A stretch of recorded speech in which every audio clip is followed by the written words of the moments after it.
Why do some brands crush it on meta ads while others struggle to survive? The secret all comes down to making ad creative that truly speaks to your customers' deepest psychological desires. So in this video, I'm actually going to break down the 16 human desires, core motivators that truly motivate every single decision we make. Plus, we're going to look at examples for all 16 of these so that you can learn how to make ad creative that converts. So what are the 16 human desires? This concept comes from an Ohio State University professor named Reiss, who wrote the book, Who Am I? And he discovered that these 16 desires are universal motivators. And essentially, they motivate every single decision we make, from how we live our lives and even what we buy. Each desire represents a core human need, like the need for acceptance or curiosity or power. Now, while we all share these same desires, they obviously show up in each of our lives very differently. And that's why understanding them, especially for your customer, is so wildly powerful in advertising. Now, before we dive into all 16 human desires with examples, I want to give a shout out to our sponsor for today's video, Particl. This is a tool that I use almost daily now. Particl gives you access to real-time sales, pricing, and sentiment data from some of the world's top brands. See, the frustrating thing with ads library and just doing customer research in general is we actually have no idea how these brands performed until now. With Particl, you can see actual revenue data down to the product level. And me and a number of my friends have compared this data to brands that we actually have access to. And honestly, I'm shocked at how accurate the data is. And Particl has two new features that I'm really excited to share with you. Number one is the marketing asset library. Here you can get a snapshot of their marketing assets from their emails, website and landing pages to even their social media. And the second one is the new events tab. Here you can view everything from their site-wide discounts to their new product launches and even their variant restocks. So it's December now, we're just exiting cyber season, and it's been really insightful to be able to look at competitors and see when they actually started running their Black Friday sales, if they coincided with a new product launch. Just kind of a data really gives me the feeling that I can produce actual competitive strategies for the brands that I work with. So if you work at a brand or an agency, this is a real no-brainer for competitor research. All right, let's do this. Let's look at all 16 human desires with examples. Number one is acceptance. And this is essentially the need to be appreciated and accepted for who we truly are. So ads that often lean into this are showing community and belonging. For example, Dove's Real Beauty campaign gave people this feeling of acceptance despite the type of people and standards that they saw in the media. Another way you can do this is like Hexclad here by showing certain numbers of social proof. I really like this big number, and then it's saying, hey, for home cooks just like you. It's making them feel like they are really part of that massive community. I also really like this example with Mott & Bow. Now, what's interesting here is they are also leaning into that family angle. Just even mentioning family can sometimes trigger up those feelings of emotions for your family. But I'd argue to say that this one is actually a little bit more into feeling accepted by your family, because it's showing, hey, my family always dresses up at these family gatherings, and now I feel like I belong. And number two is curiosity. Now, I see this one as a little bit twofold. Number one, there's a universal need to seek knowledge and to learn, this pursuit of knowledge, so to speak. And number two, I'd say that there is also this innate drive in humans when our curiosity is piqued or we're intrigued about something.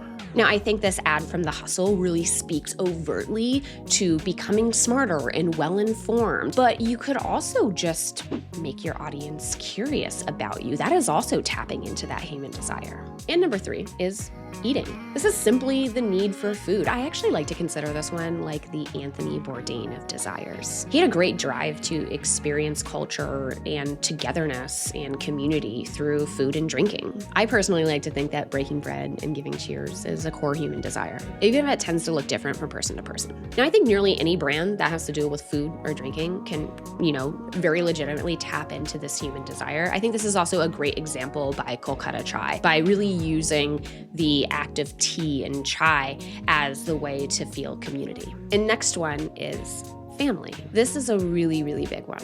And essentially, this is our need to provide for and also protect our loved ones. Historically, we saw this type of messaging for insurance companies and even the automobile industry, which really leaned into safety and protecting our family at all costs. Interestingly enough, moving into 2025, I actually see brands like Cuts and True Classics constantly referring to their families. And I think that's ultimately because they know who their customer is. They're family-oriented people, so it makes sense why they want to tap into that human desire. Next one up is honor. This is essentially the need to stay faithful to old values and traditions. I'd say this is most often used with brands that have deep cultural or even religious ties. I think some people are really acutely driven by honor, and you can often trigger this desire by even just bringing up the act of a religious habit. I actually think a really good way to see this one in action is to look at this comparison across a few of Live Transcribe's ads. These first two ads that talk about people who are having trouble following conversation, that's actually leaning more into the acceptance human desire. But once they mention going to church, that's actually tapping into something that feels a little bit more like honor, right? Because they're saying, hey, it's not that I just wanted to gossip or hear this frivolous conversation. I wanted to hear the sermons at church. It really frames who this customer is a lot more, right? Another great way to see this type of desire in action too is through the use of patriotism, like this ad.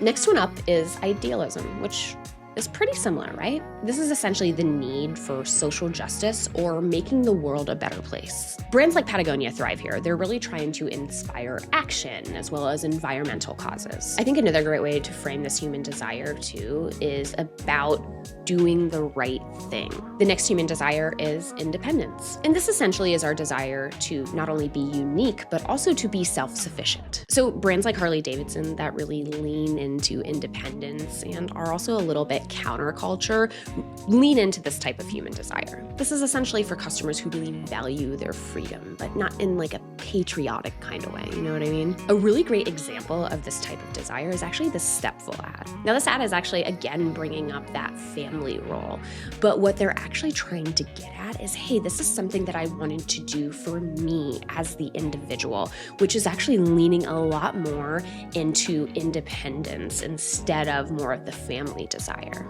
Next up is order, or the need for structure and predictability. I like to consider this one the Marie Kondo of desires. I personally feel like I get this one in sprints. It's definitely not an all the time kind of thing. For this one, think of home organization brands like the Container Store, which promise to bring organization to chaotic spaces. I really like this Quiet Town example. Oh, yep, there's a spot for that. And I also think a lot of brands lean into this particular desire, especially coming up on the new year, with the idea of getting more organized and having more processes, yada, yada. Next up is physical activity. I would say that some people definitely have this human desire more than others, right? But it's essentially the need to exercise the body. And fitness brands are obviously masters of tapping into this type of thing, like Peloton, SoulCycle, even Nike. The thing that I like about this desire, right, is I think it can also be pretty aspirational, kind of like this True Classic example.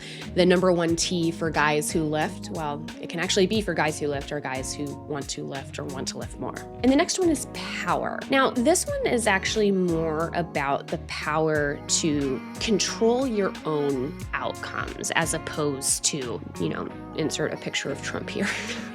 Ads for financial services or luxury cars often appeal to this desire by showcasing success and influence. I actually think Obvi too does a really good job at leaning into this power desire, right? They use language like take control of your weight or 90 days to get your life back. It's actually more about empowering your consumer and making them feel like they have the tools they need to succeed. That's really what power is. And the next one is romance, which is the need for love, connection, and obviously sex. Unsurprisingly, perfume and jewelry brands lean heavily into this human desire, but another brand that often does too, especially in their meta ads, is Dr. Squatch. They're really trying to appeal to men in relationships, or men who want to be in relationships, or even the girlfriends. Next up is what I would call a real old school human desire, which is saving. And essentially, this is the need to preserve or accumulate resources. So ads for saving apps or even budget-friendly brands really tap into this human desire. Hexclad, again, I think did a really good job here. Now, of course, I would say, every time you use a discount, that's not going to be appealing to the saving human desire. But the reason why I think Hexclad did it really well here is because they actually broke everything down step by step, and they were really appealing to that person who was way more cost conscious. I think Ilia did a really good job with this one too, by tapping into people's need to not want to waste money. And then we have social contact. This is simply the need for our relationships with others, mostly friends. And I think sometimes just even referring to those core relationships can trigger this emotion.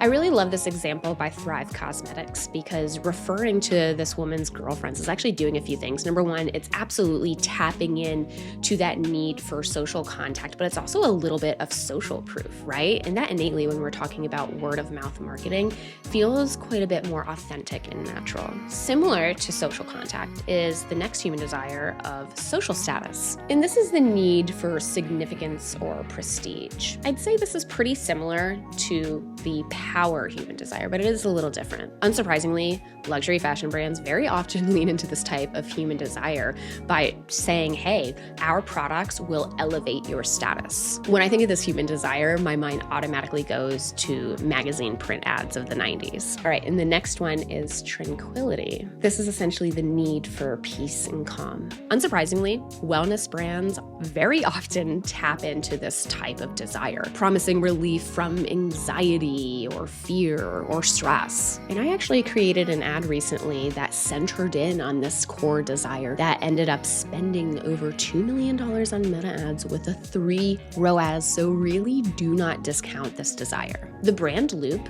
very often leans into this desire. And the final one is vengeance. And God, I love that this is a desire that is spelled out. This is essentially the need to right a wrong or the need to protect or assert yourself. It's the need to get revenge. Whenever I think about this human desire in advertising, the number one thing that my mind goes to is like when Wendy would clap back at people on Twitter. But I think a really good way to tap into this human desire is to actually ask yourself the question, who is the enemy? The enemy can come in all different shapes and sizes, right? But if you name the enemy, like hangovers, and position your ad like this actually is tapping in a little bit into that vengeance desire, right? Because you're naming the enemy. I found another really great example of this actually when I was watching Alex Garcia's recent reel about Mudwater. And what's interesting is Mudwater, the brand, actually made coffee the enemy, right? And positioned their entire brand around that sort of vengeance. So that's all 16 of the human desires. But unsurprisingly, right, there are some that are more common in advertising than others. In fact, there are 5 that I find to be the most effective on meta ads. And if you're not really sure where to start, these 5 are probably going to be the first places that you're going to want to try for your brand, as long as it's really applicable to your audience. Things, unsurprisingly, like romance and family, social connection and acceptance, and of course, power. Now, the number one question that I get when I talk about the human desires is, okay, which human desire is right for my brand or for this industry? I think that some people automatically discount some desires when they shouldn't. They just need to think a little bit more creatively about it. So for everyone who comments on this YouTube video, I promise to respond with the human desires that I think would be best for your brand. Now, my POV on this is, again, the answer isn't immediately obvious. It depends a ton on your audience, your product, and the emotional triggers that resonate the most with your customers. So let's break this down into a simple process that you can use. Number one, think about your ideal customer and think about what stage of life they're in. What are the challenges or goals that are top of mind right now? For example, if you're selling fitness equipment, right, they're probably going to value power or physical activity. And if you're selling jewelry, acceptance or romance is probably going to be a little bit more relevant. The next question you should ask yourself is, what emotional outcome does my product deliver? Is it about creating a sense of belonging ultimately, offering peace of mind, helping someone stand out? All of these outcomes are tied directly to the core human desires. And ultimately, this is where the magic happens. Do not be afraid to think outside the box. For example, if you're running ads for a coffee subscription, you might just think that it's all about eating, but you could frame it around social connection, like habit tea, and showcase drinking tea with friends or getting to know people on a deeper level, or even tranquility by showing it more as a morning ritual. And of course, tools like ChatGPT can make brainstorming and this process even easier. You can simply describe your product and ask ChatGPT which human desire they think is going to be most impactful for your audience. Or you can go even further by uploading a CSV of your reviews and asking which of the 16 human desires would be most effective in an advertisement. All right, that's it. If you found this helpful, be sure to hit subscribe and follow me so that I can show you even more ways to make money with your advertising. I'll see you next week.